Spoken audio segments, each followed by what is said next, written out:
एक महात्मा के पास एक गरीब निर्धन व्यक्ति गया। गिड़गिड़ाकर अपनी दीनता की कहानी सुनाते हुए दुख दूर करने की याचना की।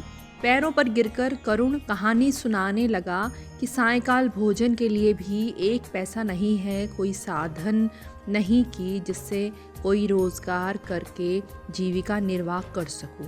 महात्मा जी चुपचाप सब सुनते रहे, फिर बोले, तू तो कई हजार का माल अपने पास रखे है, फिर मेरे सामने भिखारी बनने का स्वांग क्यों करता है।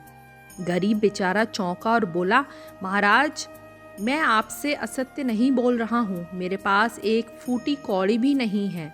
महात्मा ने कहा, अच्छा सुन, तू अपने दोनों हाथ मुझे दे दे और बदले में 2000 रुपये नकद मुझसे ले ले।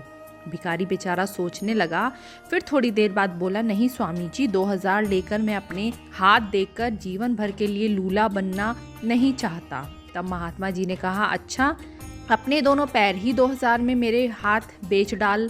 गरीब सोच में पड़ गया। थोड़ी देर बाद उसने उत्तर दिया, नहीं स्वामी जी, 2000 रुपये में जीवन भर के लिए मैं पंगु नहीं बनना चाहता। तब फिर महात्मा बोले, अच्छा ले, 4000 देता हूँ, अपनी दोनों आंखें दे दे। भिखारी ने फिर सोचकर इनकार कर दिया।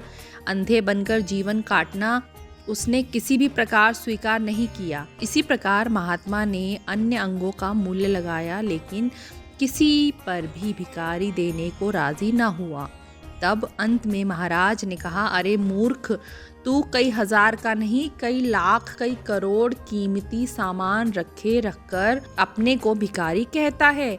यदि तू इन सब का सदुपयोग कर इनका मूल्य समझ ले तो अपनी गरीबी के साथ सैकड़ों की गरीबी दूर करने का सामर्थ्य तुझ में छिपी है।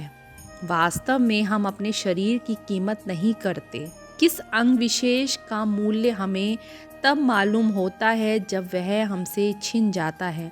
आँख फूटने के बाद आँख का, दांत टूटने के बाद दांत का, बहरे होने के बाद कान का मूल्य हमें मालूम होता है। अब पछताए होत क्या जब चिड़िया चुग गई खेत। बुढ़ापे में अंधे, बहरे और पंगु बनकर रोने से क्या लाभ। बचपन से चेते अपने बच्चे को उसके हर अंग की महत्वता बताओ, उनकी उपयोगिता समझाओ और उनके सामने उन लोगों के उदाहरण रखो जिन्होंने मूर्खता में पड़कर अपने अंगों के साथ खिलवाड़ करके उन्हें नष्ट कर डाला। देखकर, सुनकर और समझकर यदि बच्चा काठ का पुतला नहीं है तो अवश्य शिक्षा प्राप्त करेगा। अपने अंगों की सुरक्षा रखने की ओर वह सतर्क रहेगा और फिर उसे दीर्घकाल तक इनके उपयोग का आनंद मिलेगा।